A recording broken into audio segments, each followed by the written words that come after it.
Thursday of the 34th week in Ordinary Time, 25th of November 2021. First reading. Reading from the Book of Daniel. The presidents and satraps came along a body, and found Daniel praying and pleading with God. They then came to the king and said, "Have you not just signed an edict forbidding any man for the next 30 days to pray to anyone, God or man, other than yourself, O king, on pain of being thrown into the lion's den?" "The decision stands," the king replied, "as befits the law of the Medes and the Persians, which cannot be revoked." Then they said to the king, "O king, this man Daniel, one of the exiles from Judah, disregards both you and the edict which you have signed.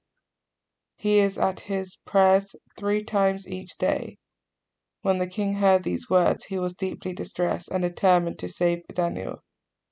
He racked his brains until sunset to find some way out, but the men came back in a body to the king and said, "O king, remember that in conformity with the law of the Medes and the Persians, no edict or decrees can be altered when once issued by the king." The king then ordered Daniel to be fetched and thrown into the lion pit. The king said to Daniel, "Your God himself, whom you have served so faithfully, will have to save you." A stone was then brought and laid over the mouth of the pit, and the king sealed it with his own senate and with that of his noblemen, so there could be no going back on the original decision about Daniel. The king returned to his palace, spent the night in fasting, and refused to receive any of his concubines. Sleep eluded him, and at the first sign of dawn he was up, and hurried off to the lion's pit.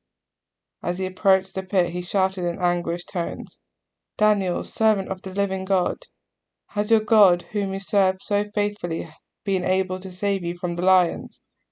Daniel replied, "O king, live forever.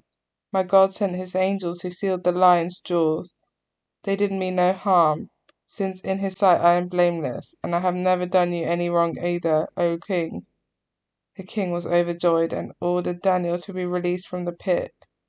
Daniel was released from the pit and found to be quite unhurt because he had trusted in his God.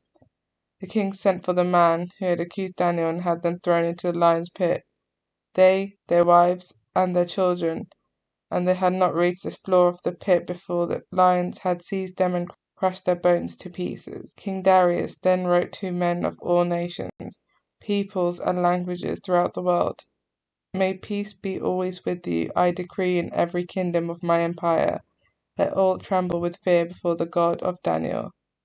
He is the living God. He endures forever. His sovereignty will never be destroyed, and his kingship never end.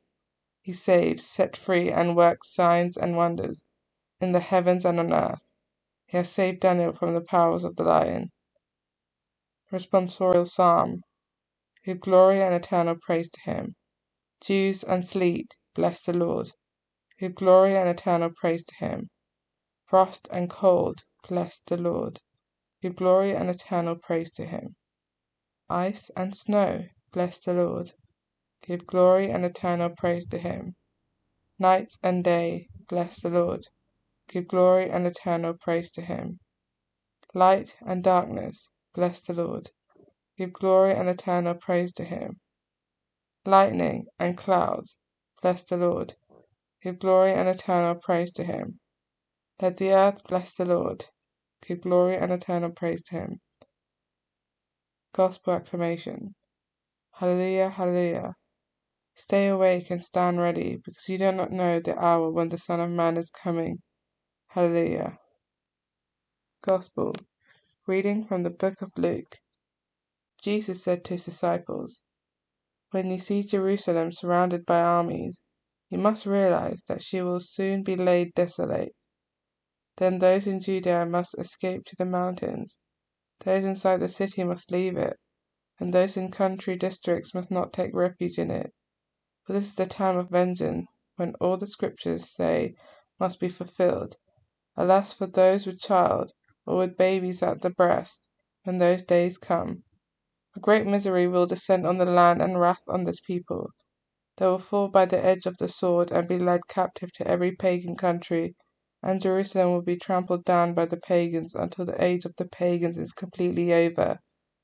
There will be signs in the sun and moon and stars, on earth nations in agony, bewildered by the clamor of the oceans and its waves, men dying of fear as they wait what menace the world, for the power of heaven will be shaken. And then they will see the Son of Man coming in a cloud with power and great glory. When these things begin to take place, stand erect, hold your head high, because your liberation is near at hand. Gospel of the Lord.